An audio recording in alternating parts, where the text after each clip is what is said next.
Hey guys, I'm going to go over a little explanation of how these units work, these little infrared heaters here. This is a comfort furnace, and since you can't feel the heat, I'll just go over the information as if I was showing someone who was in the store the way I do with them. Most people will walk up to the furnace, they'll feel it, and thinking of a normal space heater that a person is used to, they feel the heat and say, well, there's no way that could heat 1,000 square feet. 1,000 square feet, for those of you who don't know, is most of a average size house. An average house, 1,300 square feet. Most people can close off a room or two that they don't usually use and heat their whole house with this.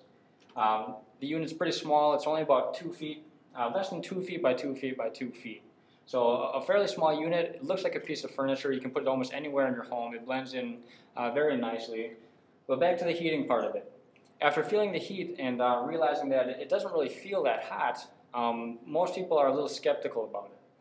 The reason that it heats is because the infrared heat.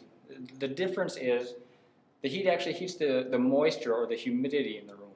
And what happens then, that warmed humidity will attach itself to carpeting, to furniture, to drapes, to people, and that humidity will be sticking to things in the room, warming the objects in the room. So instead of warming just the air, which can rise up to the ceiling, it'll escape through badly insulated windows, walls, ceilings.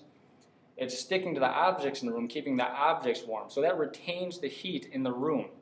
And since the heat is being retained in the room better, your furnace does not have to kick on as often. So one of these units will run for about $1 a day in Wisconsin. It'll change depending on what your kilowatt hour is, depending on what state you're living in. But here in Wisconsin, it runs for about $1 a day, and that's running for about 24 hours a day. It'll run for about 10 hours out of that 24 hours. You just leave it on. It'll run for an average of 10 hours because it does turn on and off as it reaches the correct temperature. So that is the main way that infrared heating works. By heating the objects in the room, it retains the heat longer, keeps your furnace from having to kick on as often.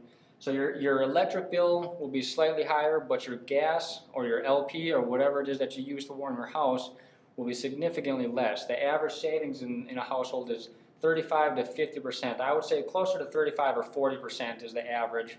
So throughout the winter, saving 40% on your heating bill, the unit will pay for itself within 2 or 3 months, save you money the first year, and every year afterwards will save you hundreds of dollars. That's it in a nutshell right there. If you have more questions, like I said, there's a number on this page here. Just give me a call. I'll answer your questions for you. Also below here, there's an article. You can read that. And below that, there are some frequently asked questions where I go over the most commonly asked questions. A video pops up, answers your question specifically. So either look at those or give me a call if you have any questions.